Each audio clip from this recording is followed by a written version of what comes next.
Welcome to the weekly feature from Sportsbook Review, Games Too Risky to Bet, where Troy West of TroyWins.com and me, Joe Duffy of OffshoreInsiders.com, too risky to bet. Perhaps it's because there's so much uncertainty, maybe conflicting information, or a combination of both. And I'll get to Troy West of TroyWins.com in just a moment. But first, make sure you like, subscribe, comment, and share. Of course, you probably already subscribed to the Sportsbook Reviews YouTube page.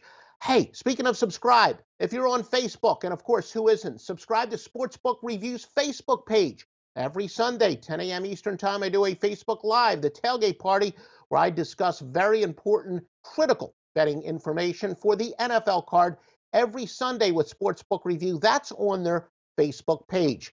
Troy West of TroyWins.com, what game do you say is too risky to bet?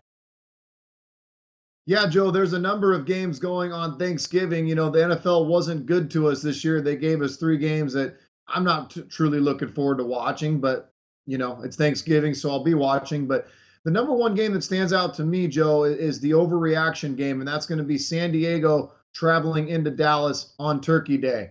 You've got one team coming off a 20-point blowout. You've got San Diego, who just put up 50-plus points, intercepted a quarterback 5 times in the first half. And you've got a line that says pick'em game.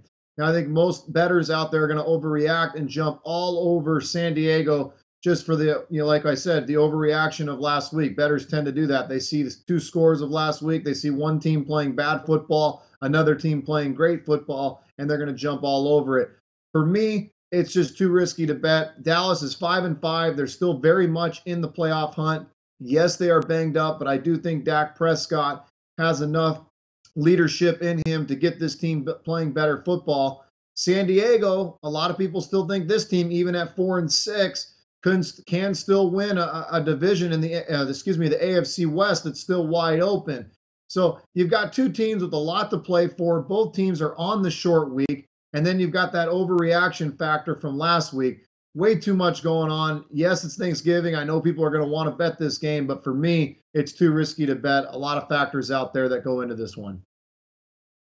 Well, Troy, I'm going to go to the old Cleveland Browns card yet again because I have so many of my famed regression to the mean angles that say bet on the Browns. As I said, NFL is about winning ugly. A ton of them. For example, everything that the public would want to bet against, the computer says to bet with, because it says, essentially horrible teams, road teams that are coming off consecutive blowout losses. Of course, the public likes to fade teams like that, but yet such teams are have covered 73.8% of the time in the history of my database, which goes back to 1988. But the Browns have been the exception to all the rules. Again, teams that have lost 21 out of 22 straight up, at least 21 out of 22 straight up over multiple seasons, are a go-against of 23-7. Now, some people might say, look, Joe Duffy, I've been a client of yours for many years. You say that you not only know the rules, but the exceptions to the rules. So why wouldn't you be betting on the Cincinnati Bengals? Well, again, there's just so much uncertainty built into them. They are consistently inconsistent. Not surprisingly, they have been a big go-against as an underdog with Marvin Lewis as their head coach, although admittedly it wasn't quite as bad. They're when laying 7 or more under Marvin Lewis, they're 12-17, but 0-3 off of a win as an underdog. So again, the Bengals off of a win as an underdog, which by the way was another premium play winner at OffshoreInsiders.com. But now in a game they're expected to win easily, that's when they have come up flat so many times under Marvin Lewis.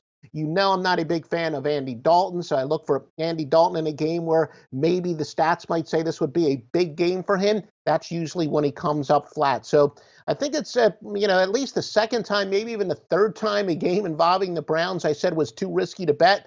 But the Cleveland Browns are a little bit too risky to bet, even though in a predictably unpredictable game I like to go with the big underdog. No, not here. The Browns have just been that bad, and I certainly don't want to lay the big number with the Cincinnati Bengals. So my game, too risky to of Ohio.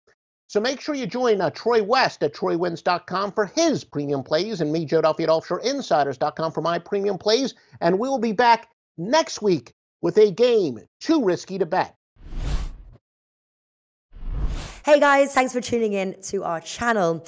Now, we've put a lot of work into producing all these free videos, so please help us out and keep all our content free for you forever by simply liking, sharing, commenting, and subscribing. Now, not to mention, a visit to our industry-leading website will warm the hearts of all our SBR employees, especially myself. Now, the links are over there to the left, so do check those out. Thanks for watching.